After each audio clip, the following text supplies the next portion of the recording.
on ouvre la séance du Conseil sur un point d'information qui sera présenté par deux invités ce soir. Nous accueillons parmi nous Renaud de Gelde, directeur général du BEP, et Véronique Arnould, directrice du BEP Environnement. Le BEP Environnement, c'est l'intercommunal qui est chargé de la collecte et la gestion des déchets. Le BEP est d'ailleurs implanté sur le territoire de Floref. Vous aurez peut-être lu dans la presse que le budget du BEP Environnement présente cette année un déficit important, de l'ordre de 1,8 million d'euros, ce qui n'est pas rien. C'est interpellant, d'autant que les coûts de collecte des déchets ont été augmentés en 2020. C'est la raison pour laquelle il nous semblait important que M. de Gelder et Mme Arnould puissent venir exposer plus en détail la situation aux membres du Conseil communal. Monsieur de Gelder et Mme Arnould, je vous remercie au nom de l'Assemblée d'avoir répondu à notre invitation. La parole est à vous. Tu veux introduire, Renaud ? Merci, monsieur. Donc, tout d'abord, merci de nous accueillir. Donc, oui. Effectivement, au niveau du BEP Environnement, nous connaissons cette année-ci une situation budgétaire difficile et principalement due à des éléments exogènes à notre activité sur lesquels nous avons des difficultés au niveau de la maîtrise des coûts. Principalement liées à des augmentations liées au marché public, ensuite certainement aussi de la crise du Covid, certains coûts Covid et puis également la chute de prix de certaines matières. Donc on va vous expliquer pour vous montrer tout compte fait les mesures tout compte fait ces impondérables et pourquoi ce sont des impondérables. L'influence que cela peut avoir sur le long terme au niveau de BEP Environnement si ça ne se rétablit pas et en même temps, déjà présent, les mesures que nous avons prises à notre niveau en reportant certains investissements sur une période plus long terme pour justement maîtriser les coûts en tant que tels.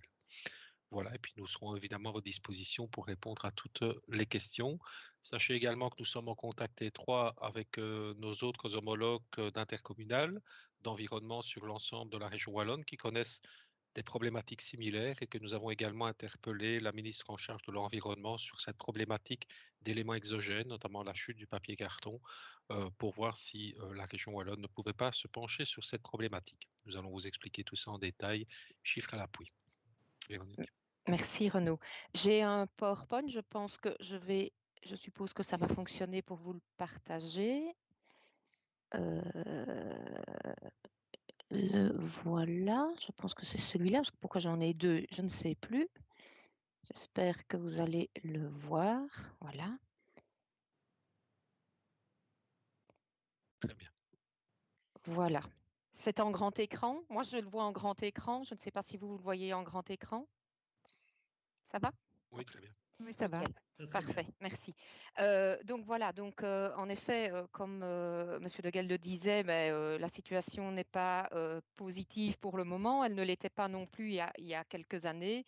Et donc, je vais vous exposer un peu tout ça. Voilà, je ne sais pas. Voilà.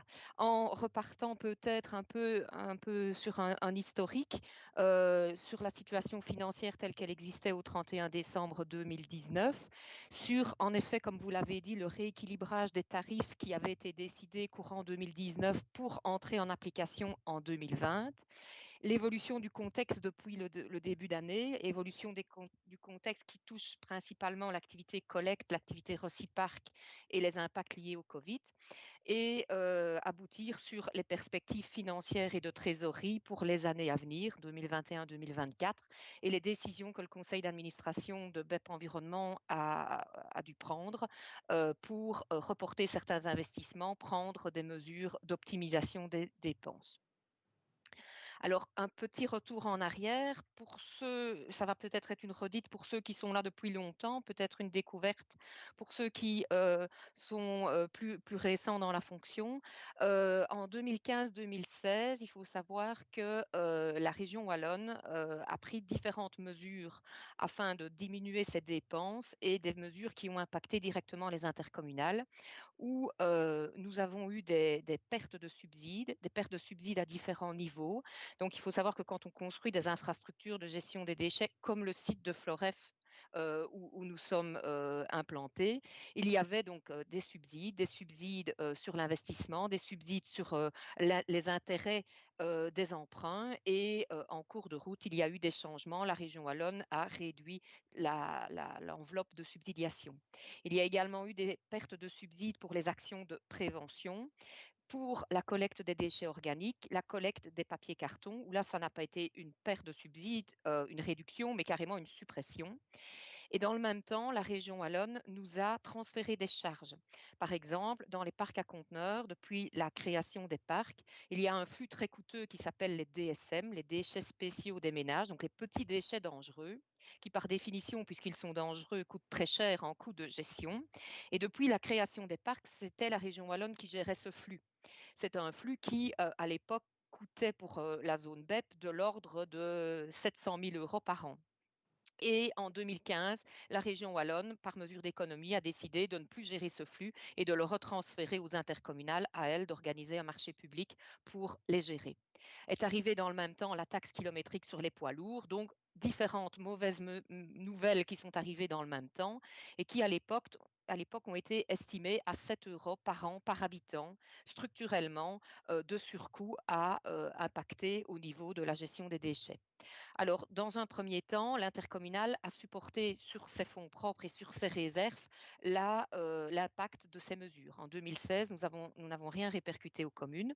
En 2017, nous avons répercuté une partie, l'équivalent de 3 € par an par habitant aux communes, et nous nous étions engagés à manger en partie nos réserves et à prendre différentes mesures d'économie et d'optimisation de nos frais de fonctionnement pour éponger le solde de 4 €.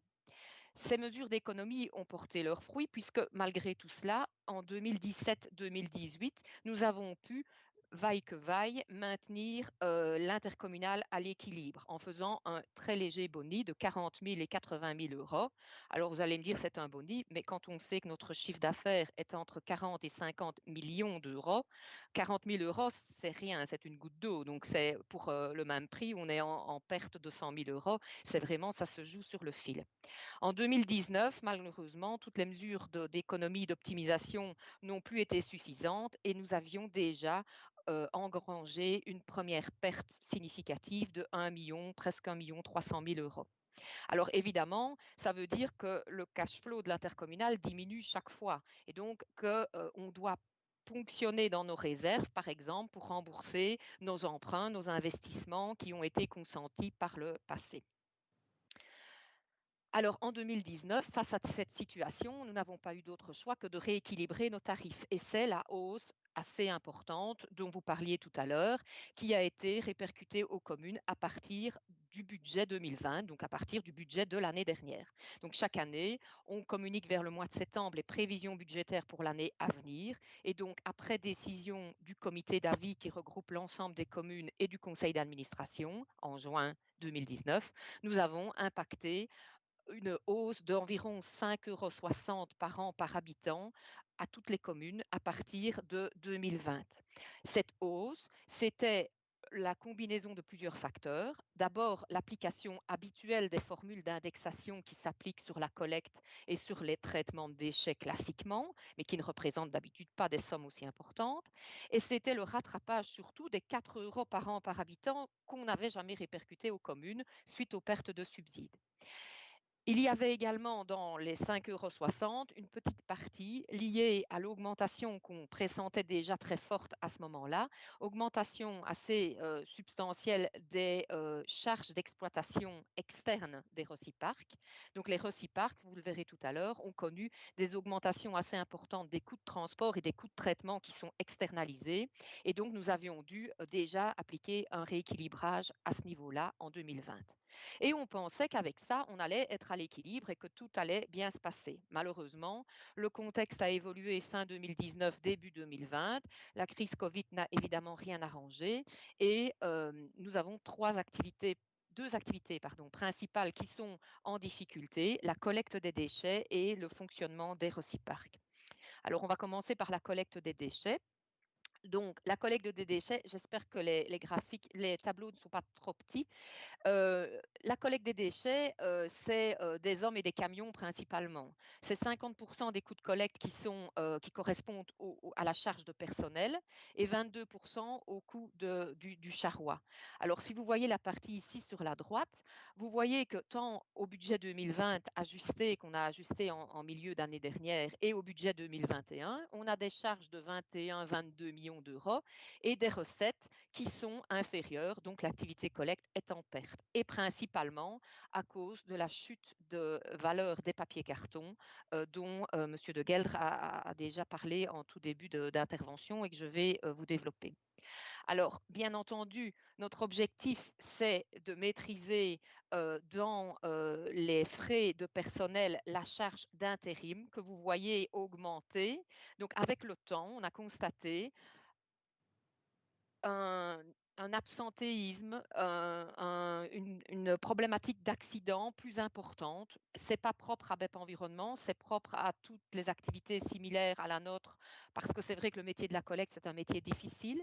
C'est clair que notre population d'ouvriers vieillit chaque année un petit peu, donc il y a la problématique du vieillissement, il y a la problématique de l'absentéisme qui s'accroît malheureusement d'année en année parce que le métier est lourd et difficile, et les accidents également qui sont en augmentation. Et donc, par exemple, en 2020, notre assureur a refait une analyse et nous a augmenté nos primes d'assurance de 180 000 euros parce que l'activité collecte engendrait trop d'accidents à son estime. Et donc, vous voyez que, par exemple, à cause de cet absentéisme qui est plus important, nous avons dû, avec le temps, augmenter les coûts d'intérim. Et donc, c'est un réel enjeu de maîtriser ce budget intérimaire pour essayer de le faire diminuer. Et donc, vous voyez que notre objectif est de regagner 200 à 300 000 euros sur le budget 2021. On y travaille et c'est évidemment difficile. Ça, c'est sur la collecte en termes de personnel. En termes de charroi, vous voyez dans ce deuxième graphique que la partie entretien de nos véhicules est relativement stable. C'est le fruit 1 million 3, 1 million 3, 1 million 270, 1 million 2, etc. C'est assez stable parce que nous avons fait le choix il y a quelques années de professionnaliser notre métier de mécanicien.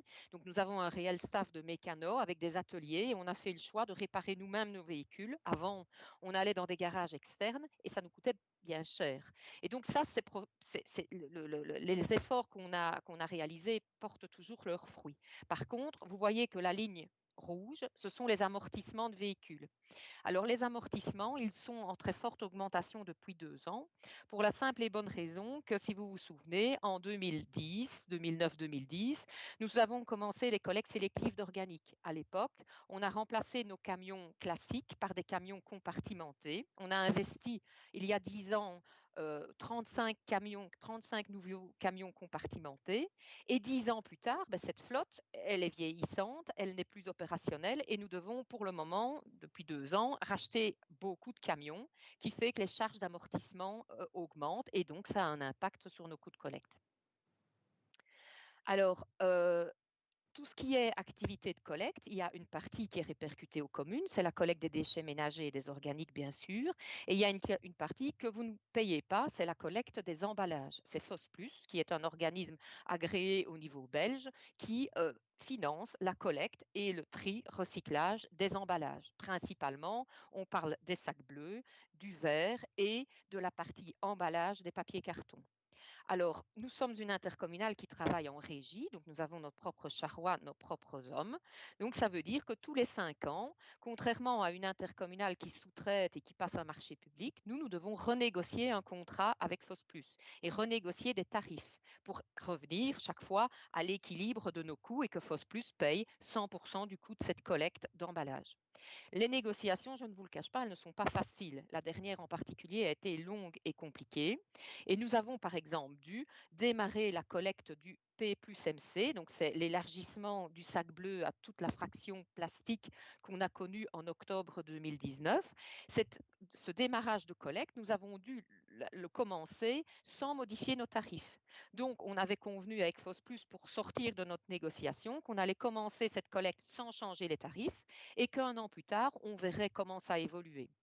Donc l'année passée, nous avons pu renégocier un nouveau tarif. Ça a été au niveau de la négociation beaucoup plus facile et nous avons pu engranger de l'ordre de 750 000 € de recettes supplémentaires parce que la quantité de PMC a très fortement augmenté, pratiquement 40%, depuis l'élargissement donc du contenu du sac bleu. Par contre, sur la collecte du verre, FOSPlus nous a demandé de faire des économies. Il trouvait que notre service de collecte était trop coûteux. Et donc, dans la dernière négociation, ils nous ont raboté nos tarifs de 107 000 €. Alors, comment est-ce qu'on doit faire des économies ? Vous l'avez peut-être vu, nos camions de collecte du verre ont changé. Avant, on organisait une tournée pour collecter le verre dans les bulles blanches et une tournée pour le verre dans les bulles vertes. Maintenant, on a des camions avec des conteneurs compartimentés et quand on se rend sur un site, on enlève tout le verre dans les 2 compartiments du conteneur en même temps. Ça porte déjà ses fruits. On a commencé ça en octobre et on a pu enlever environ presque 20% des tournées. Alors on pourrait se dire, super, on va faire donc 20% d'économie. Évidemment non, parce que 20% en effet de kilomètres parcourus en moins, une journée de travail sur la semaine pour les hommes de la collecte du verre en moins, mais les investissements, les camions, ils sont là. On a 3 sites d'exploitation, on ne peut pas supprimer 1/5 du camion parce qu'on a réduit les passages. Par contre, le gros point délicat et qui nous pénalise énormément, ce sont les papiers cartons. Alors, depuis fin 2019, nous vivons une crise sur la valeur de vente des papiers cartons. Vous voyez le graphique qui se trouve ici, c'est l'indice Philpap, qui est l'indice de cours de vente des papiers cartons pour l'ensemble de la Belgique. Vous voyez le trou ici qui est apparu en 2008, c'était après la crise financière de 2008. On croyait à ce moment-là avoir touché le fond. Après, ça a remonté, ça a fluctué, etc. Et ici, c'est la crise Covid de fin 2010, enfin de début 2020 exactement, où à un moment donné, le cours du papier carton a même été négatif. Donc, on devait payer pour évacuer du papier carton. Ça n'est jamais arrivé depuis 20 ans qu'on collecte les papiers cartons. Tant et si bien que, comme je vous le disais, FOSPlus paye une partie de cette collecte, à savoir 44%, et les 56% restants, nous devons les financer sur fonds propres. Jusqu'en 2015, quand le cours de vente des papiers cartons était mauvais et que ça ne couvrait pas les coûts de collecte, on avait un subside de la région wallonne pour compenser. Depuis 2015, il n'existe plus. Donc, si le cours est mauvais comme nous l'avons pour le moment, les recettes de vente sont très loin de couvrir les coûts de collecte et donc on perd des sommes importantes, même astronomiques, d'argent. En 2017, les papiers cartons nous rapportaient en vente 2,5 millions. Cette année-ci, ils vont nous rapporter 530 000 €. Et donc, par rapport au budget qu'on avait prévu pour 2020 à l'équilibre il y a un an, entre le budget prévisionnel et aujourd'hui, on perd 1 170 000 € rien que sur le flux papier-carton. Alors, vous comprenez bien que faire des mesures d'économie par ailleurs pour compenser 1 million de pertes subites d'argent, de recettes, c'est impossible. Et donc, on n'a pas, en effet, de moyens de compenser de telles sommes. Le Covid, évidemment, n'a rien arrangé. Il a fallu, vaille que vaille au début et puis plus facilement acheter du matériel de protection, des caméras pour la prise de température des hommes pour être sûr que tout le monde était en bonne santé avant de prendre le véhicule. On a dû, dans la première vague, dédoubler les tournées pour ne plus avoir que 2 personnes dans chaque camion, donc des camions en plus, des kilomètres en plus, des intérimaires en plus pour pouvoir assurer les collectes. Et je pense que le citoyen namurois n'a pas souffert de l'impact Covid en termes de collecte de déchets, contrairement à d'autres zones où, à part une tournée de papier carton sur Namur qui n'a pas pu être honorée un jour, nous avons assuré toutes les collectes de déchets sur toute l'année 2020. À titre de comparaison, dans le Hainaut, il y a une zone où pendant 6 semaines, il n'y a pas eu de collecte de PMC et pas eu de collecte de papier carton. Vous imaginez un peu la quantité qu'il peut y avoir au domicile des gens. Toutes ces mesures ont eu un impact de 550 000 € sur l'activité collecte et de 230 000 € sur les reciparcs. On a fermé les reciparcs pendant 5 semaines. C'est vrai qu'à la réouverture, ça n'a pas été facile. Il a fallu du matériel également, des agents de sécurité pour canaliser l'afflux de visiteurs et sans compter que différentes filières ont répercuté des augmentations de coûts de traitement suite au Covid. Alors la bonne nouvelle, c'est que la région wallonne a entendu la difficulté des intercommunales et a dégagé une enveloppe de plusieurs millions d'euros pour aider les intercommunales à compenser cet impact Covid. Et donc, à 90%, ce surcoût est épongé par un subside exceptionnel de la région pour éviter de devoir répercuter pour l'année 2020 ces surcoûts aux ménages et aux citoyens. Donc, il n'y aura pas de répercussions aux ménages liées au Covid suite aux difficultés de 2020. Si on en arrive au Reciparc, là, les charges de personnel pour les reciparcs sont assez stables. Bon, il y a évidemment des augmentations salariales comme partout au fil du temps. La population des reciparcs est assez stable, notre réseau est quasi finalisé et donc il n'y a pas d'impact important. Alors, les frais de personnel, c'est, je ne vais pas dire une goutte d'eau, mais presque dans le coût de fonctionnement des reciparcs. Ça représente 15% des coûts de fonctionnement. Donc, ce n'est pas grand-chose. Ce qui coûte énormément. Les gens pensent parfois qu'on gagne de l'argent parce qu'on nous amène des déchets au reciparc. C'est très, très faux, évidemment. Il y a des flux qui rapportent un peu, beaucoup moins aujourd'hui comme les papiers cartons, les métaux, et il y a surtout beaucoup de flux qui coûtent parfois très cher. Je vous parlais des déchets dangereux. Les déchets dangereux, c'est 700-800 € la tonne. Pour traiter une tonne de déchets dangereux, ça coûte très, très cher. Donc, le coût de traitement des matières issues des reciparcs représente 48% des frais de fonctionnement et les coûts de transport, 26% de l'ensemble des frais de fonctionnement. Et donc, comme disait M. Deguel, ce sont deux éléments sur lesquels on n'a pas de maîtrise. On passe par des marchés publics pour traiter les déchets, on passe par des marchés publics pour transporter les conteneurs. Les prix montent, on n'a pas d'autre choix que d'attribuer à un moment donné les marchés. Dans le précédent appel d'offres pour les transports, on a relancé le marché 3 fois. À un moment donné, il faut bien accepter que les prix augmentent de manière substantielle, malheureusement. Et donc, si on prend l'évolution sur les 5 dernières années, les coûts de traitement des différentes matières issues des parcs à conteneurs ont augmenté de 32%. Les derniers marchés de cette année, par exemple, les déchets de construction, donc les inertes, ont augmenté de 20%. Les déchets spéciaux des ménages que la région wallonne nous a demandé de gérer il y a quelques années, le dernier marché de cette année, on a une hausse de 40% sur le coût de traitement. Les plastiques durs, c'est un petit flux, mais néanmoins, ils ont fait x2 au niveau du coût de traitement. Et donc, on est face à cette explosion de coûts de traitement qu'on ne sait pas maîtriser puisque il n'y a pas pléthore, ce sont des appels d'offres publics, des mises en concurrence à large échelle et on ne sait pas trouver d'autres prestataires pour les traiter à meilleur prix. Les coûts de transport, eux, dans le même temps, sur les 5 dernières années, ont augmenté de 58%. Donc, vous voyez, de 2,6 millions, on est à 4,2 millions sur les coûts de transport.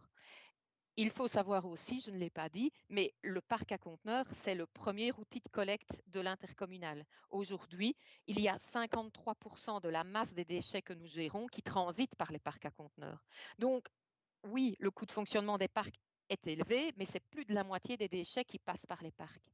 Et donc, parallèlement, donc coût de transport, coût de traitement qui augmentent et les recettes de vente, les papiers cartons et les métaux, eux, ils diminuent.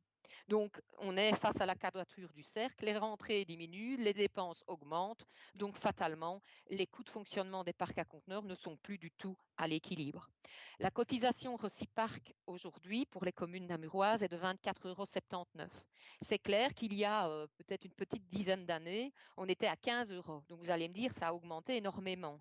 Oui, mais quand on se compare à d'autres intercommunales, on est plutôt dans la fourchette basse. On est la plus basse des intercommunales avec un réseau de parcs nettement moins bon que le nôtre est à 22 €. La plus chère est à 38 € par an par habitant. Donc, aujourd'hui, avec 24,79 €, on couvre 87% des coûts de fonctionnement.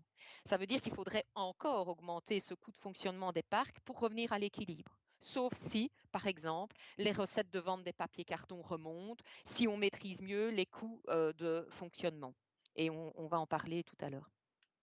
Alors, quand on sait que c'est 53% de la masse des déchets qui passent par les reciparcs, évidemment, il faut maintenir cet outil en état de fonctionnement. Les premiers reciparcs ont plus de 20 ans, donc ils sont vieillissants pour certains, ils nécessitent des adaptations. Par exemple, en 2020, on a fait une extension au reciparc d'Anhoué et cette année, dans très peu de temps, puisque ça commence début mars, on va étendre le reciparc de Malone qui vous concerne directement, puisque c'est, en tout cas pour une partie de la population de Floref, c'est certainement le reciparc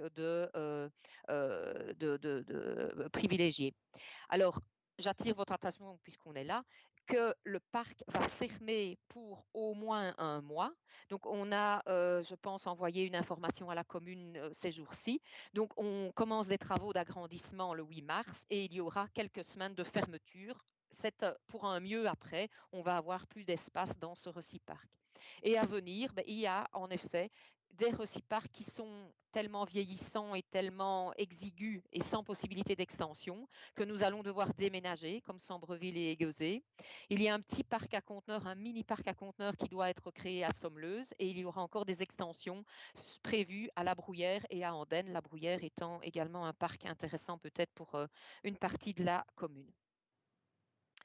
Alors, l'évolution financière des années à venir, sur base de nos prévisions que nous avons faites courant 2020, si rien ne change, vous voyez que pour 2020, on s'attend de nouveau à une perte de l'ordre de 400 000 €. Peut-être qu'on va entamer la clôture des comptes, peut-être qu'on sera un peu moins, j'espère, mais enfin bon, on sera quand même en perte vraisemblablement de quelques centaines de milliers d'euros. Mais si rien ne change avec cette augmentation croissante de charges extérieures et de perte de recettes, on s'attend en effet, comme vous l'avez lu dans la presse, à 1,8 million de pertes en 2021 et ça ne s'arrangerait pas dans les années suivantes, sauf changement radical. On monterait à 2 millions, 2,3 millions, 2,3 millions. Alors, évidemment, on peut avoir des réserves, mais à un moment donné, ça va coincer. On ne saura pas éternellement manger dans nos réserves et dans notre trésorerie. Et donc, en effet, nous avons une trésorerie qui aujourd'hui n'est pas négligeable et qui est nécessaire pour pouvoir faire face au quotidien, au fonctionnement.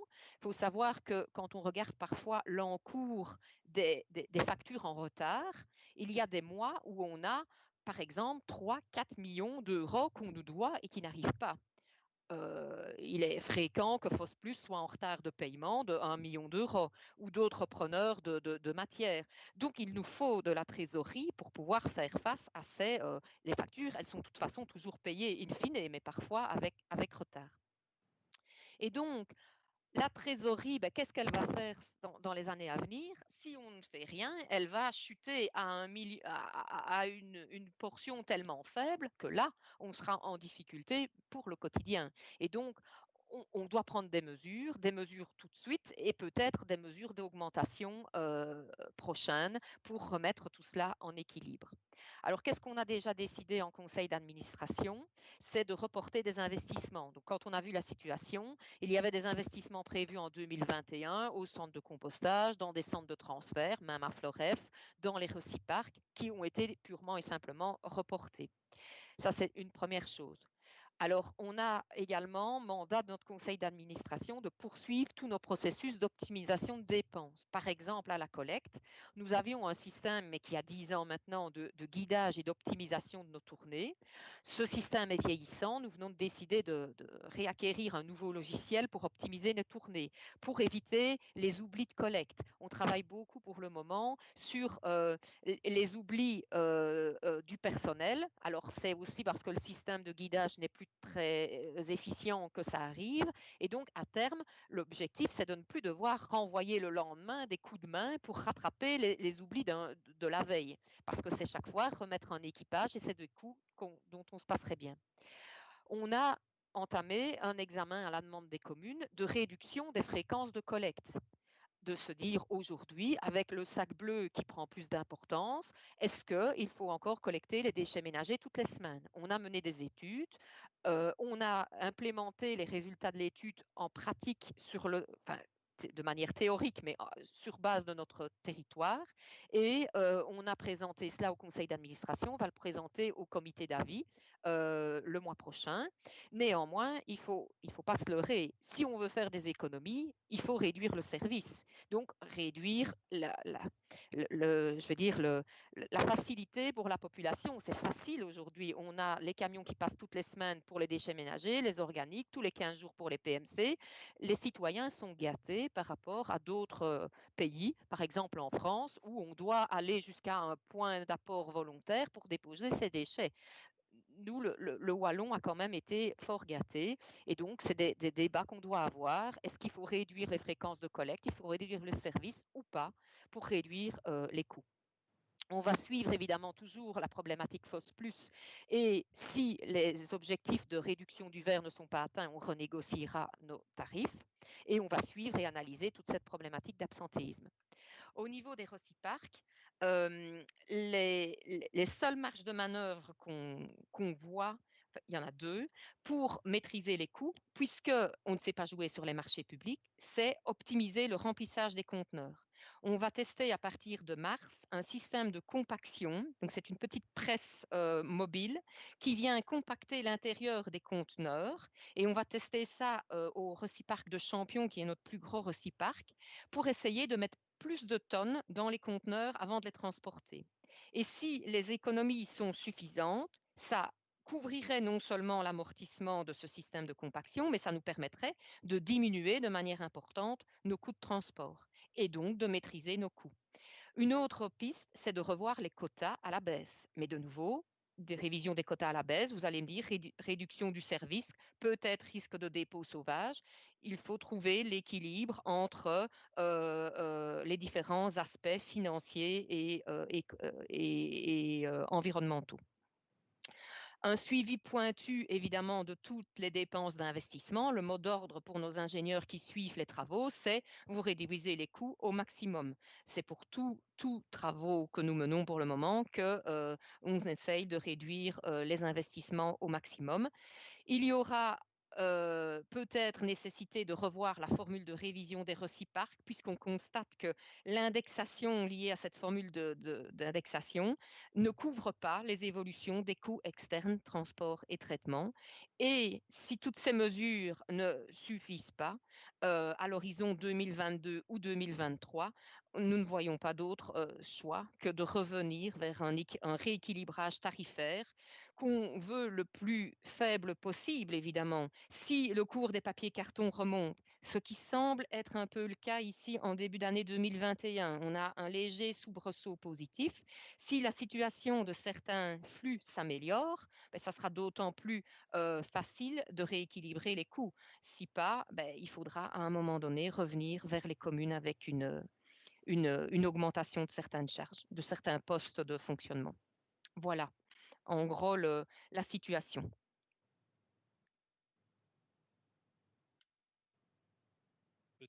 Peut-être, avant de vous céder la parole, pour apporter 2-3 points de complément, parfois anecdotiques par rapport à ce qu'a dit Véronique, mais je pense que c'est utile de le signaler. Par rapport à l'activité collecte, elle vous a notamment montré le fait que ces dernières années, on devait réinvestir dans nos camions, mais on tient à préciser aussi qu'une des mesures que nous avons prises a été d'augmenter l'amortissement de nos camions.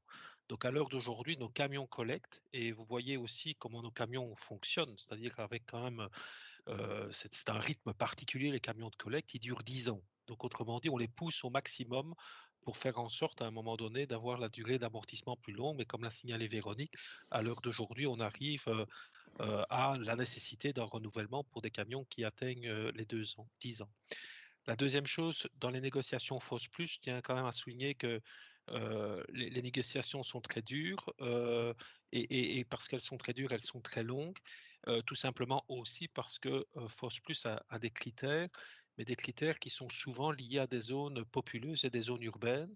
Et notre zone au niveau de la province de Namur est une zone essentiellement rurale. Et donc avec effectivement de la décentralisation dans les zones rurales. Lorsque nous devons collecter dans la région de Philippeville, lorsque nous devons collecter dans l'arrondissement d'Inan, mais alors plus globalement aussi dans la région de Bièvre-Vresse, on doit avoir des points de décentralisation et tout ne peut pas partir de Floref. Mais tout ça, effectivement, a un coût. La ruralité a un coût pour apporter un service le plus proche, entre guillemets, du citoyen que FOS+, effectivement, n'intègre pas nécessairement dans les négociations puisque ces critères sont plus liés aux zones urbaines. Au niveau des reciparcs, je voulais dire aussi, c'est que effectivement, Véronique indique qu'il y a des investissements et des extensions, mais elle a bien mis en exergue le fait que c'était le premier outil. Et si on compare maintenant le nombre de flux qui est récolté dans les reciparcs par rapport au nombre de flux historiques des reciparcs, au débarrage de reciparcs, on a quasi triplé les flux dans les reciparcs par rapport à ce qui était accueilli historiquement, ce qui nécessite quand même des accueils à ce niveau-là. Remarque également sur le service. Alors le service, quand Véronique met en exergue au niveau du service qu'il y aura des réflexions à mener, ce n'est pas des réflexions que l'on pousse. C'est à un moment donné, ce qu'on veut simplement faire prendre conscience, c'est qu'à un moment donné, et les analyses financières le montrent notamment sur la collecte, qu'on le veuille ou non, si on doit réduire le coût, il y aura une réduction de service. Si par contre on ne réduit pas le service parce qu'on veut maintenir très clairement le service, ben là le coût restera en tant que tel. Et donc nous on veut simplement mettre en exergue toutes les possibilités qui existent, mais sans prendre attitude. Effectivement, le fait de prendre attitude, de décider s'il doit y avoir réduction de service ou pas, est un choix politique en tant que tel. Et enfin, je vais presque dire en conclusion, je tiens quand même à signaler que tant au niveau du coût de collecte qu'au niveau du coût des reciparcs, nous nous situons soit dans la moyenne, soit dans les prix bas au niveau de la Wallonie par rapport à toutes les autres intercommunales. Je tiens à préciser également que la plupart des intercommunales, lorsqu'il y a eu la perte des subsides de la région, n'ont pas mangé dans leurs réserves et ont répercuté dès la première année les 7 euros, voire 8 euros par an par habitant, ce que nous n'avons pas fait à notre niveau. Et je tiens aussi à signaler, et Véronique me reprendra si je dis une erreur, mais le coût moyen par habitant du coût de l'ensemble de la gestion des déchets est de 65 euros par habitant par an. Ce qui, par rapport à un service de compte fait de proximité qui inclut, et je tiens à le préciser, et notamment je tiens à le préciser pour tous ceux qui nous écoutent, qui inclut d'une part une collecte à domicile, chez soi, un reciparc avec un maximum de flux, mais aussi, et il ne faut pas l'oublier, et Véronique l'a mis en exergue, un traitement, entre guillemets, des déchets, et le coût est un traitement, c'est quand même pas cher, entre guillemets, globalement par rapport à tout le service qui est apporté et qui est apporté derrière, comparativement à d'autres services publics qui peuvent être plus coûteux. C'est bien juste, Renaud, en termes de montant. Bien, merci à vous deux. Y a-t-il des questions? J'ai bien arrêté le partage parce que je n'y arrivais pas. Donc c'est bon. Oui, ok, oui. super. Est-ce qu'il y a des questions?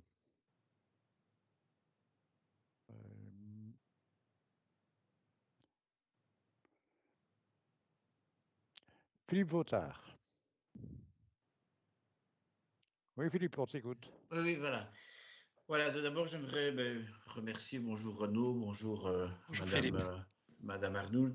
Bonjour. Merci en tout cas pour vos explications qui sont très claires.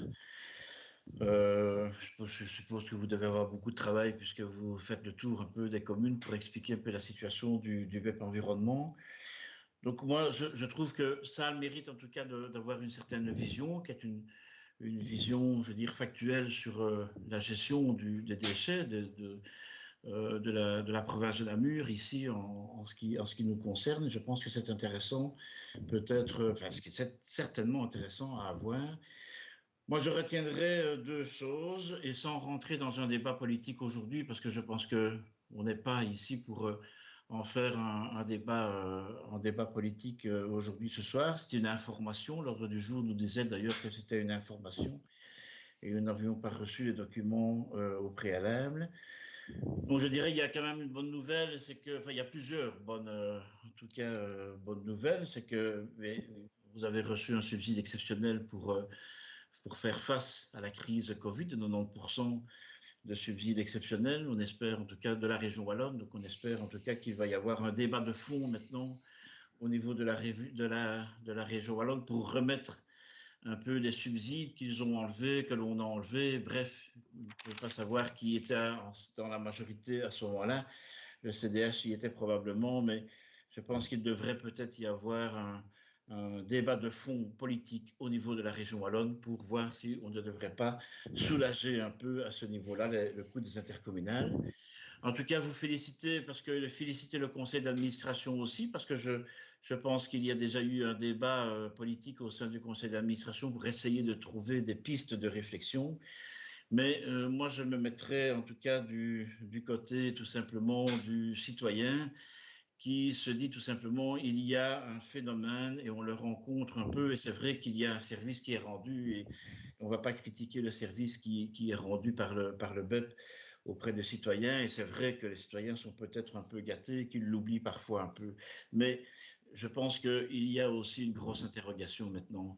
C'est que pas une interrogation, mais ce que les gens pensent surtout, c'est qu'avec cette taxe déchets, c'est qu'ils ont l'impression, et je parle bien de l'impression, le ressenti de payer. Il y a un découragement, parce que plus il trie, plus il paye. Et donc ça, c'est véritablement décourageant. Alors, voilà, je ne suis pas ici porteur d'une solution miracle, ce n'est pas mon rôle aujourd'hui, mais je pense qu'il faut porter le débat politique au-delà